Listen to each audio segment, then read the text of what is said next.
আমার প্রিয় শিক্ষার্থীরা, আসসালামু আলাইকুম। আশা করি সকলেই ভালো আছেন। ইংরেজি পত্রিকা কিভাবে পড়া যায় সেই সেশনে আপনাকে স্বাগত। লক্ষ্য করুন, গুরুত্বপূর্ণ একটি সংবাদের হেডিং কিভাবে লেখা আছে। এখানে অনেক কিছুই উৎস আছে। আসুন আমরা একটু পড়ি, তাহলেই বুঝতে পারবো। প্রথমেই গভর্নমেন্ট, এখানে সংক্ষিপ্ত লেখা আছে। আমরা গভর্নমেন্ট লিখতে পারি সরকার। টু অ্যাক্ট, কাজ করবে। এখন আপনারা বলতে পারেন এইটা আবার কি? টু অ্যাক্ট এর অর্থটা কাজ করবে। হ্যাঁ, আমি দেখিয়ে দিচ্ছি এটা কিভাবে অর্থ দিচ্ছে। উইথ পিপলস ব্যাকিং, জনগণের সমর্থন নিয়ে। ইফ, যদি। ব্লক ফ্রম রেসপন্সিবিলিটিস, যদি আমাদেরকে প্রতিবন্ধকতা করা হয় দায়িত্ব পালনে। এখন বলতে পারেন এখানে ইফ লেখা আছে, আপনি আমাদের কোথায় পাইলেন? আর প্রতিবন্ধকতা করা হলে এইটাই বা কোথায় পাইলেন? ওকে, দেখিয়ে দিচ্ছে। মূলত এই বাক্যটি এখানে সংক্ষিপ্তে আছে। আমি যদি পূর্ণ করে লিখি তাহলে এই রকম পাবো। লক্ষ্য করুন, এখনো কিন্তু আপনি খুব সহজেই বুঝতে পারবেন। টু অ্যাক্ট এর মানে হলো উইল অ্যাক্ট, কাজ করবে। উইথ পিপলস ব্যাকিং, জনগণের সমর্থন নিয়ে। মানে এখানে হচ্ছে জনগণ অ্যাপোস্ট্রফি এস দিয়ে জনগণের, ব্যাকিং অ্যাজ এ নাউন হিসেবে ব্যবহার হয়েছে। এর অর্থটা হচ্ছে সমর্থন। আর নিয়ে আমরা বুঝতেই পারছি প্রিপোজিশন উইথ এখানে কাজ করছে। কেমন? ওকে, লক্ষ্য করুন, এরপর আমরা দেখতে পাচ্ছি এখানে ইফ দেওয়া আছে, বাট এখানে আর কিছু দেওয়া নেই। ব্লকড এইভাবে আছে, বাট এইটা মূলত একই সাথে কন্ডিশন, একই সাথে প্যাসিভ যুক্ত বাক্য। যেমন এইভাবে লেখা আছে, লক্ষ্য করুন। অ্যান্ড উই আর ব্লক, মানে আমাদেরকে প্রতিবন্ধকতা করা হলে, ব্লকড প্রতিবন্ধকতা করা হলে বা বাধা দিলে, ফ্রম রেসপন্সিবিলিটিস, যেই দায়িত্ব দেওয়া হয়েছে সেই দায়িত্ব থেকে। Right now you have got right. Okay, আশা করছি আপনি বুঝতে পেরেছেন। এরপরও যদি আপনি না বুঝতে পারেন অবশ্যই আমাকে অবগত করবেন।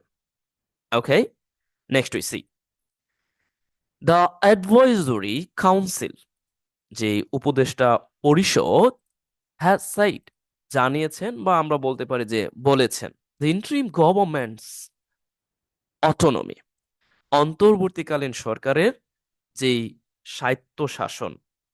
ওকে, here we see the interim governments.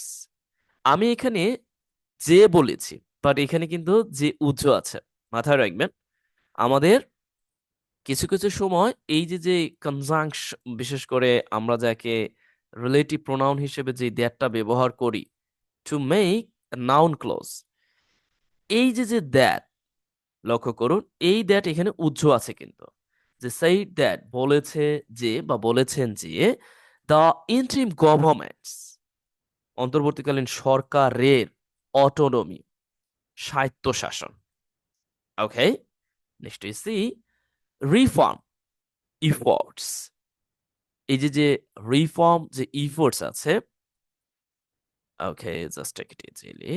Reform efforts, যেই সংস্কার প্রচেষ্টা, জাস্টিস প্রসেস, যে বিচার প্রক্রিয়া, ফেয়ার ইলেকশন প্ল্যান, সুষ্ঠু নির্বাচন পরিকল্পনা, অ্যান্ড নর্মাল অপারেশন, এবং স্বাভাবিক কার্যক্রম, আর অবস্ট্রাক্টেড, বাধাগ্রস্ত হলে। সি বাধাগ্রস্ত হলে। এখন এখানে আপনার প্রশ্ন হতে পারে, বাধাগ্রস্ত হলে কিভাবে হলো? আমি দেখিয়ে দিচ্ছি। আমরা আগে শেষ করি। নেসেসারি অ্যাকশনস, প্রয়োজনীয় পদক্ষেপ, উইল বি টেকেন, নেওয়া হবে। এখানে মূলত লেখা আছে প্যাসিভ ফর্মে, উইল বি টেকেন, নেওয়া হবে, উইথ দ্য পিপলস ব্যাক, জনগণের সমর্থন নিয়ে। সি লক্ষ্য করুন, এই অংশে দুইটি ব্যাপার উজ্জ্ব রাখা হয়েছে। একই সাথে আমি প্রথমত বললাম দ্যাটকে উজ্জ্ব রাখা হয়েছে, মানে আমি এখানে কিন্তু বলেছি দ্যাট এখানে উজ্জ্ব আছে।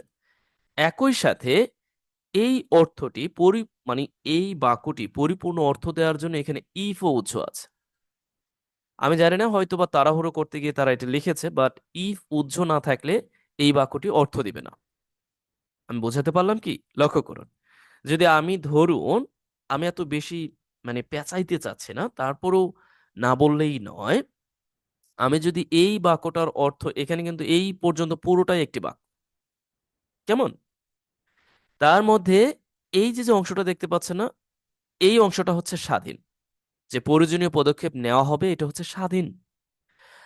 আর এইখানে যে অংশটা দেখতে পাচ্ছেন ঠিক এই পর্যন্ত, এই ইন্টারিম সরকার থেকে শুরু করে এই পর্যন্ত আপনি যা যা দেখতে পাচ্ছেন, here we see, এই পর্যন্ত অংশটা কিন্তু পরাধীন অংশ, বাট এখানে ইফ উজ্জ্ব রাখা হয়েছে।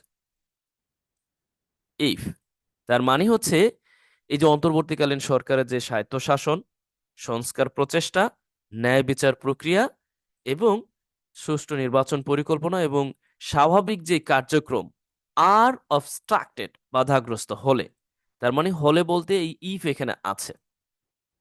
বাট আমি জানি না এখানে তারা দেয়নি, কারণটা আসলে আমিও বোধগম্য, আমিও বুঝে উঠতে পারছি না কেন দেয়নি, নতুবা অর্থই দাঁড়াচ্ছে না সঠিকভাবে।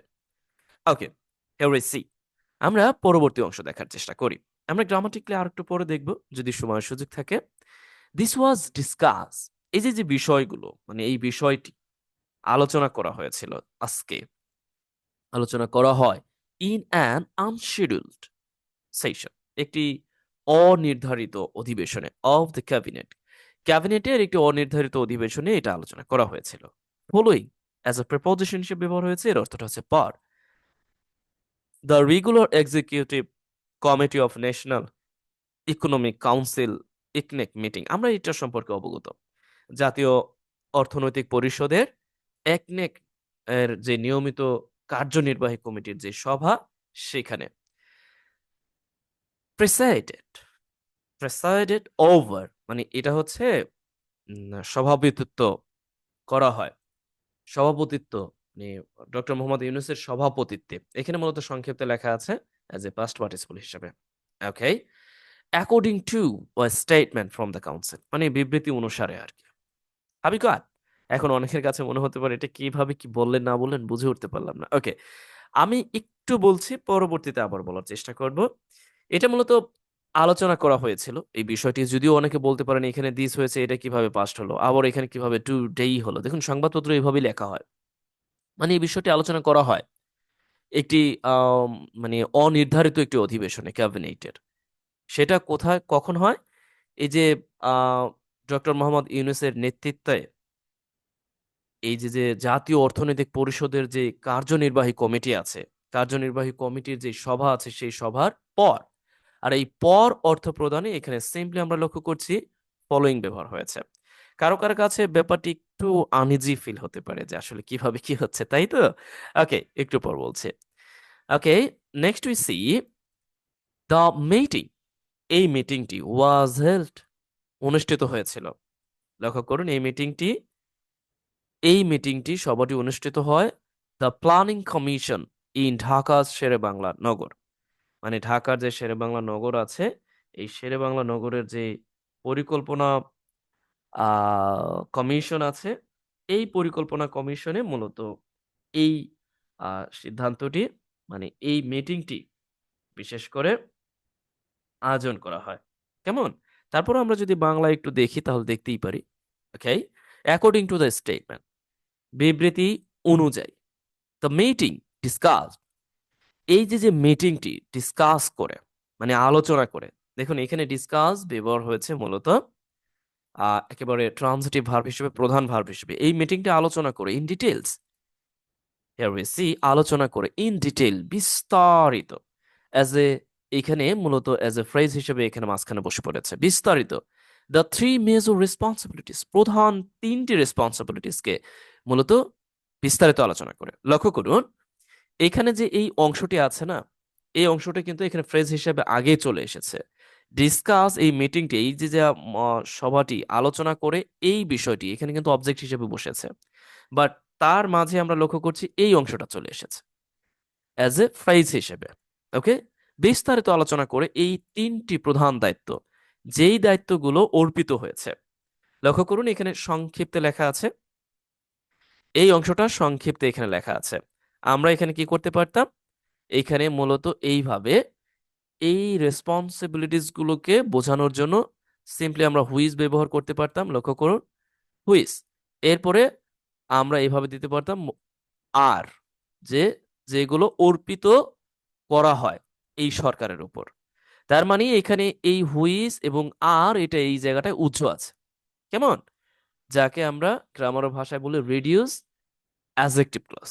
ওকে, এখানে পাস্ট পার্টিসিপল আকারে আছে যে এই যে ইন্টারিম গভর্নমেন্ট আছে, ইন্টারিম গভর্নমেন্টের উপর তিনটি প্রধান দায়িত্ব অর্পিত হয়েছে। তার মধ্যে একটি হচ্ছে ইলেকশন, রিফর্মস এন্ড জাস্টিস। ওকে, নির্বাচন, সংস্কার এবং ন্যায় বিচার। হাবি গট? ওকে, লক্ষ্য করুন আমরা এম ড্যাশ ব্যবহার করে ঠিক এই জায়গাটায়, যদিও ডাবল ড্যাশের মতো মনে হচ্ছে, বাট হিয়ার এম ড্যাশ হওয়ার কথা, যেটা দিয়ে আমরা কি করতে পারি, লিস্ট প্রদান করতে পারি। যেমন আমরা এক বা একাধিক নাম বললাম, এই যে যে সরকারের উপর তিনটি দায়িত্ব, এই তিনটি দায়িত্বর নাম এইখানে দেওয়া হয়েছে অতিরিক্ত তথ্য হিসাবে, ইলেকশন, রিফর্মস অ্যান্ড জাস্টিস। চাইলে কিন্তু এখানেই দেওয়া যেত, বাট এটা পরে এনে দেওয়া হয়েছে। ওকে, আশা করছি বুঝতে পেরেছেন। ওকে, দ্য কাউন্সিল ডিসকাস, মানে কাউন্সিল কি করে ডিসকাস করে, এই কাউন্সিলটি কি করে মূলত আলোচনা করে। ওকে, এই কাউন্সিলটি আলোচনা করে যে এইখানে কিন্তু দ্যাট উজ্জ আছে, লক্ষ্য করেছেন? এইখানে মূলত এই যে যে দ্যাট, এই দ্যাট মূলত আমরা যাকে রিলেটিভ প্রোনাউন বলি, বাট এইখানে মূলত কনজাংশন হিসেবে ব্যবহার হয়েছে। আমরা লক্ষ্য করছি যে লক্ষ্য করুন এইখানে মূলত কনজাংশন মতো ব্যবহার হয়েছে to make a noun clause. আমরা ওই আলোচনায় যাচ্ছি না যে কোনটি নাউন ক্লোজ কোনটি অ্যাডজেক্টিভ ক্লোজ, এই ব্যাপারে আমি বিস্তারিত আলোচনা করেছি পূর্ববর্তী ভিডিওগুলোতে, আপনারা সেগুলো দেখে নিতে পারেন। হাউ আনরিজনেবল ডিমান্ড, মানে কিভাবে অযৌক্তিক দাবি দেওয়া। কিভাবে অযৌক্তিক দাবি দেওয়া, এখানে কিন্তু হাউ ব্যবহার হয়েছে আবারও কনজাংশন হিসেবে। ওকে, এখানে হাউ ব্যবহার হয়েছে কনজাংশন হিসেবে। এখানে বলা হয়েছে যে এই যে পরিষদ, এই পরিষদটা আলোচনা করেছে যে কিভাবে অযৌক্তিক যে দাবি দেওয়া, deliberately provocative, মানে ইচ্ছাকৃতভাবে উস্কানিমূলক, অ্যান্ড jurisdictionally overreaching statement, মানে এখতিয়ার বহির্ভূত যেই বক্তব্য। ওয়েল, আমাদের কিছু রাষ্ট্রীয় সংস্থা যাদের যে বক্তব্য দেওয়ার কথা নয় সেই ধরনের বক্তব্যকে এখানে এখতিয়ার বহির্ভূত বক্তব্য বলা হচ্ছে। তার মানে এখানে জুরিসডিকশনালি ওভাররিচিং স্টেটমেন্ট, ওভাররিচিং মানে আহ এখতিয়ার না, মানে বহির্ভূত, মানে বাইরের, অ্যান্ড জুরিসডিকশনালি ওভাররিচিং মানে এখতিয়ারের বাইরে, অ্যান্ড স্টেটমেন্ট বক্তব্য, অ্যান্ড ডিসরুপটিভ প্রোগ্রামস এবং বিঘ্নকারী কর্মসূচি have been continuously obstructing, যেটা মানে অনবরত সমস্যা তৈরি করে যাচ্ছে, বাধাগ্রস্ত করে যাচ্ছে দ্য নর্মাল ফাংশনিং এনভায়রনমেন্ট, স্বাভাবিক যেই কার্য পরিবেশ সেটাকে বাধাগ্রস্ত করে যাচ্ছে। আমরা গ্রামাটিক্যালি একটু পরে দেখছি। অ্যান্ড ক্রিয়েটিং কনফিউশন, এবং এই যে যে বাধাগ্রস্ত করে যাওয়া, এটা কি তৈরি করছে? একই সাথে ক্রিয়েটিং কনফিউশন অ্যান্ড সাসপেশন, মানুষের মধ্যে দ্বিধা এবং সন্দেহ তৈরি করছে। Have you got? মানুষের মধ্যে দ্বিধা এবং সন্দেহ তৈরি করছে among the public, এই জনগণের মধ্যে, জনসাধারণের মধ্যে। লক্ষ্য করুন এটা কিভাবে হলো, আমরা যদি একটু ভালোভাবে দেখার চেষ্টা করি। এইখানে যে অংশটা দেখতে পাচ্ছেন, এইখানে আমরা হাউ যুক্ত করে যে অংশগুলো দেখতে পাচ্ছি, এখানে একটি অংশ যেমন আনরিজনেবল, অযৌক্তিক ডিমান্ডস, একটি নাউন ফ্রেজ। এখানে একটি নাউন ফ্রেজ, ইচ্ছাকৃতভাবে উস্কানিমূলক কথাবার্তা, অ্যান্ড জুরিসডিকশনালি ওভাররিচিং স্টেটমেন্ট, মানে ইচ্ছাকৃতভাবে উস্কানিমূলক, এবং একই সাথে যে এখতিয়ার বহির্ভূত যে স্টেটমেন্ট অ্যান্ড ডিসরাপটিভ প্রোগ্রামস, এই পুরোই সবগুলোই হচ্ছে এখানে এখানে সাবজেক্ট। আবার বলছি, লক্ষ্য করুন এইখান থেকে শুরু করে এই পুরো অংশটাই হচ্ছে এখানে সাবজেক্টের মতো ব্যবহার হয়েছে, লক্ষ্য করেছেন? এরপরে এখানে হচ্ছে ভার্ব। কেমন? তার মানে এখানে একটি, আমরা কি বলতে পারি, এখানে একটি মূলত নাউন ক্লোজ তৈরি হয়েছে, ডিসকাস করেছে কি, এই বিষয়গুলো ডিসকাস করেছে। কেমন? এই বিষয়গুলো ডিসকাস করেছে যে এই ব্যাপারগুলো কিভাবে বাধাগ্রস্ত করতেছে। ওকে, কারণ এটা অনেক আগে থেকে করতেছে, এই জন্য আবার প্রেজেন্ট কন্টিনিউয়াসে লেখা হয়েছে। হ্যাভ বিন কন্টিনিউয়াসলি অবস্ট্রাক্টিং এর অর্থ বাধাগ্রস্ত করতেছে দ্য নর্মাল ফাংশনিং, যে কার্য, যে পরিবেশকে। একই সাথে এখানে এই যে যে যেখানে অবস্ট্রাক্টিং ব্যবহার হয়েছে, একই রকম ভাবে আবার এখানে ক্রিটিং ব্যবহার হয়েছে। ক্রিটিং তৈরি করতেছে কনফিউশন, কনফিউশন তৈরি করতেছে, কনফিউশন, বিভ্রান্তি অ্যান্ড সাসপেশন, সন্দেহ তৈরি করতেছে মানুষের মধ্যে। ওকে, ইতিমধ্যে আমরা এই ব্যাপারগুলো লক্ষ্য করেছি যে ইয়েস, এই ধরনের সমস্যা তৈরি করছে। দ্য অ্যাডভাইজরি কাউন্সিল বিশ্বাস করে, বিলিভ দ্যাট, অ্যাডভাইজরি কাউন্সিল কি করে? বিশ্বাস করে। ওকে, অ্যাডভাইজরি কাউন্সিল বিশ্বাস করে আ ব্রোডার ইউনিটি, মানে বৃহত্তর যেই আমাদের ঐক্য ইজ আসনসল, প্রয়োজন, টু মেনটেন, বজায় রাখতে, ন্যাশনাল স্টাবিলিটি, জাতীয় যে স্থিতিশীলতা আছে বজায় রাখতে, organise a free and fair election, এবং ফ্রি ফেয়ার ইলেকশন এইটাকেও বজায় রাখতে। লক্ষ্য করুন এখানে টু মেনটেন করে ইনফিনিটিভ দেওয়া আছে, মেনটেন, আর এইখানেও টু এখানে উজ্জ্ব আছে, এই টুই মূলত এখানে উজ্জ্ব আছে, মানে অর্গানাইজ, অনুষ্ঠিত করতে, a free and fair elections, justice and reform, মানে এই যে যে ন্যায় বিচার, সংস্কার অ্যান্ড পার্মানেন্টলি, স্থায়ীভাবে প্রিভেন্ট, একই সাথে আবার প্রিভেন্টও আছে, দ্য রিটার্ন অফ অথরিটারিয়ানিজম। তার মানে হচ্ছে এই যে যে কর্তৃত্ববাদের প্রত্যাবর্তন, এইটাকে স্থায়ীভাবে প্রতিরোধ করতে। তার মানে এখানে দেখুন কতগুলো ইনফিনিটিভ যুক্ত ব্যাপার। এখানে প্রথমত একটা ইনফিনিটিভ যুক্ত অংশ পেলাম, টু মেনটেন, বজায় রাখতে কি? জাতীয় স্থিতিশীলতা। এরপরে এখানে আবার টু অর্গানাইজ, অনুষ্ঠিত করতে, ফ্রি অ্যান্ড ফেয়ার ইলেকশন। একই সাথে এখানে আরো কিছু আছে, জাস্টিস অনুষ্ঠিত করতে, রিফর্ম অনুষ্ঠিত করতে, মানে এটাকে অর্গানাইজ করতে, অ্যান্ড আরেকটি ইনফিনিটিভ এখানে লক্ষ্য করুন, এখানেও আছে টু প্রিভেন্ট, প্রতিরোধ করতে, দ্য রিটার্ন অফ অথরিটারিয়ানিজম। তার মানে এই যে রিটার্ন, প্রত্যাবর্তন, এবং অথরিটারিয়ানিজম, দ্যাট মিনস কর্তৃত্ববাদের প্রত্যাবর্তন আমাদের এই দেশে, এটা আরো বলা হয়, মানে এই অংশটা হচ্ছে এটা আরো বলা হয়। ওকে, এতে আরো বলা হয়, তার মানে ইট হ্যাজ বিন এইডেড, মানে আরো কিছু এখানে বলা হয়। ওকে, ইন দিস রিগার্ড, এই বিষয়ে, in this regard as a phrase হিসেবে এখানে ইউজ, আপনি এগুলোকে দারুণভাবে ব্যবহার করতে পারেন। The interim government will listen, মানে এই অন্তর্বর্তীকালীন সরকার শুনবে, কি শুনবে? The statements of political parties গুলোর কথা শুনবে, এমনকি উইল ক্লারিফাই, এবং কি করবে? সুস্পষ্টভাবে বলবে গভর্নমেন্টস পজিশন, মানে সরকারের যে অবস্থান এটা সুস্পষ্টভাবে তারা বলবে। একই সাথে তারা কি করবে? জনগণ, মানে রাজনৈতিক দলগুলির বক্তব্য শুনবে এবং সরকারের অবস্থান স্পষ্ট করবে। এই স্টেটমেন্ট আরো বলে, ওকে, ডেসপাইট অল অবস্টিকলস, সমস্ত বাধা বিপত্তি থাকা সত্ত্বেও, ডেসপাইট এটাকে আপনি ব্যবহার করতে পারেন আপনার লেখালেখি এবং কথা বলার প্রয়োজনে। দ্য ইন্টারিম গভর্নমেন্ট কন্টিনিউ, ওকে, এই ইন্টারিম গভর্নমেন্ট চালিয়ে যাচ্ছে টু ফুলফিল ইটস রেসপন্সিবিলিটিস, এটার যে দায়িত্ব, এই অন্তর্বর্তীকালীন সরকার এটার যে দায়িত্ব তা পালন করার চেষ্টা চালিয়ে যাচ্ছে। হিয়ার উই সি, চালিয়ে যা, কন্টিনিউয়াস, টু ফুলফিল মানে পালন করার চেষ্টা চালিয়ে যাচ্ছে, বাই পুটিং ন্যাশনাল ইন্টারেস্টকে রেখে, অ্যাবভ, উপরে রেখে, গ্রুপ ইন্টারেস্ট, মানে দলীয় যে ইন্টারেস্ট আছে সেই দলীয় ইন্টারেস্টের ঊর্ধ্বে, বিশেষ করে জাতীয় স্বার্থকে তার ঊর্ধ্বে রেখে, receive by putting as a generate হিসেবে এখানে ব্যবহার করা হয়েছে প্রিপোজিশন যুক্ত করে, যে এই যে ন্যাশনাল ইন্টারেস্ট, জাতীয় ইন্টারেস্টকে উপরে রেখে, অ্যাবভ, উপরে, কিসের উপরে? এই গ্রুপ ইন্টারেস্ট, যে দলীয় বা গোষ্ঠীর যে ইন্টারেস্ট আসে তার উপরে রেখে। ওকে, ইন্টারেস্টিং লেখা, তাই তো? নোট করতে পারেন যে কিভাবে এটা লেখা হলো। Okay, next we see, however, তবে, ইফ, যদি, এখানে দারুণ বাক্য, যদি, under the instigation of defeated force, এর অর্থটা হচ্ছে, মানে এই যে যে পরাজিত, ডিফাইটেড ফোর্স, পরাজিত শক্তির প্ররোচনার অধীনে, মানে আন্ডার ব্যবহার করা হয়েছে, বা প্ররোচনায়, এটা বোঝাতে, প্ররোচনায় বোঝাতে, ও রেস part of a foreign policy, foreign conspiracy, অথবা বিদেশি ষড়যন্ত্রের অংশ হিসাবে। লক্ষ্য করেছেন এটি কিন্তু অতিরিক্ত তথ্য, লক্ষ্য করুন এটা কিন্তু অতিরিক্ত তথ্য এখানে আমরা দেখতে পাচ্ছি মূলত কি আকারে দেওয়া আছে।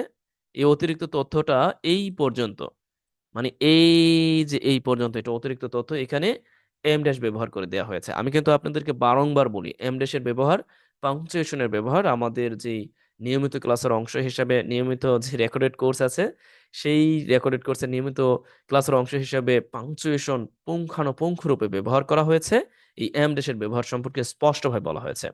এখানে এই অংশটা যদি নাও থাকে এরপরে ইফ এর পরে সাবজেক্ট হিসেবে এই অংশটা ব্যবহার হয়, তার মানে এখনো এই অংশটাই সাবজেক্ট। এইখানে এই অংশটা অতিরিক্ত জাস্ট বসানো হয়েছে যে মানে যদি এরকম হয় যে পরাজিত শক্তির প্ররোচনায় বা বিদেশি ষড়যন্ত্র অংশ হিসাবে এই the performance of this responsibilities, এই যে যে রেসপন্সিবিলিটিস গুলো আছে বিকামস ইম্পসিবল, যদি অসম্ভবপর হয়ে পড়ে, মানে এই দায়িত্ব পালনের যে ব্যাপারগুলো আছে অসম্ভবপর হয়ে পড়ে, the government will present, Sarkar present করবে অল রিজন, সমস্ত কারণ প্রেজেন্ট করবে, মানে উপস্থাপন করবে টু দ্য পাবলিকের কাছে, অ্যান্ড দেন টেক, এবং পরবর্তীতে টেক দ্য নেসেসারি স্টেপস, এবং পরবর্তীতে প্রয়োজনীয় পদক্ষেপ নিবে, অ্যান্ড উইথ পিপল, জনগণকে সাথে নিয়ে। লক্ষ্য করেছেন? তার মানে এখানে উইলের পর যে প্রেজেন্টটা ব্যবহার করেছি একই রকম ভাবে অ্যান্ড দেন ব্যবহার করে এই টেক ব্যবহার হয়েছে। তার মানে এটা হচ্ছে এই ভার্বটা হচ্ছে এই সাবজেক্টেরই কাজ। Have you got? আশা করছি আপনি বুঝতে পেরেছেন। যদি এই পর্যন্ত আপনি ভিডিওটি দেখে থাকেন তাহলে দয়া করে আপনি যেটা করতে পারেন, ঠিক এই অংশটুকু অর্থ কিভাবে দিচ্ছে, এই অংশটুকু কিভাবে অর্থ দিচ্ছে। The interim government affords the public expectations of the July uprising, এটা কিভাবে অর্থ দিচ্ছে, কোন অংশকে কি বলা হয় আপনি উল্লেখ করতে পারেন। ওকে, আমরা একটু রিপিট করি। আমি বলেছিলাম যে এই ব্যাপারে আপনাদেরকে আমি একটু অবগত করব। দেখুন এইখানে এই লেখাটি মানে তাড়াহুড়ো করে লিখতে গিয়েই বা এরকম হয়েছে কিনা, বা আমারও হয়তো বা জানার স্বল্পতা থাকতে পারে, আমি তো সর্বজান্তা শমশের না। তারপর আমি বলছি ঠিক এই জায়গাটা আমি আপনাদেরকে বলেছিলাম এইখানে আমরা যদি ইফ ব্যবহার করি তাহলে উপযুক্ত অর্থ দিচ্ছে। যদি ইফ ব্যবহার করি যে যদি এই ইন্টারিম স্বায়ত্তশাসন সরকারের স্বায়ত্তশাসন সংস্কার প্রচেষ্টা, এরপরে ন্যায় বিচার এইগুলো যদি বাধাগ্রস্ত হয় তাহলে এই প্রয়োজনীয় পদক্ষেপ মানুষের জনগণের সহায়তায় নিয়ে এই পদক্ষেপগুলো নেওয়া হবে। কেমন? আশা করছি বুঝতে পেরেছেন। এরপর আমি এইখানে তো আপনাদের ইতিমধ্যে দেখিয়ে দিয়েছি যে কিভাবে কি হবে। মানে এটা হচ্ছে প্যাসিভ ফর্মে আছে এই অর্থে যে মানে আমাদের বাধাগ্রস্ত করা হলে আমরা ইফ দিয়ে কিন্তু এই ধরনের অর্থ দিতে পারি। হলে, ওকে? যদি বাধাগ্রস্ত করা হয় এরকম অর্থ আমরা দিতে পারি। সেই অর্থে এটা এখানে ব্যবহার হয়েছে। ওকে? নেক্সট হিয়ার ইউ সি, এটা তো আপনারা বুঝতেই পারছেন। এগুলো আপনারা বুঝতেই পারছেন আমি মনে করি। আর এখানে তো আমি বলেই দিয়েছি কি হিসেবে কোন অংশটা কিভাবে ব্যবহার হয়েছে। এরপরে যদি কেউ না বুঝতে পারেন বা আরো বিস্তারিত বা আরো পুঙ্খানুপুঙ্খরূপে এই ব্যাপারে জানতে চান, বা আপনি মনে করেন যে না আর অন্যভাবেও দেওয়া যেতে পারে বা আপনি এইভাবে এটা করতে পারেন, আমি সেই ব্যাপারেও আপনাদেরকে চেষ্টা করব সেই অনুযায়ী দেওয়ার জন্য। পাশাপাশি আপনাদের কাছে অনুরোধ থাকবে যে যদি ভিডিওটি ভালো থাকে অবশ্যই মানে ভিডিওটি ভালো লাগে লাইক কমেন্ট শেয়ারদের সঙ্গে রাখবেন। আর কেউ যদি আমার রেকর্ডেড কোর্সে ভর্তি হতে চান, যে রেকর্ডেড কোর্সে মূলত 100টি প্লাস পিডিএফ নোট আমি এই যাবৎকালে যত ক্লাস নিয়েছি তার পিডিএফ নোট সহকারে পেতে চান, এবং স্পেশালি আপনাদের জন্য তৈরি করা রেকর্ডেড কোর্সের জন্যই তৈরি করা 100টি প্লাস ক্লাস আছে, সেইগুলো পেতে চান একসাথে, তাহলে আপনি কমেন্ট দেখতে পারেন। আজ এই পর্যন্ত, ভালো থাকুন, বেস্ট উইশেস ফর ইউ।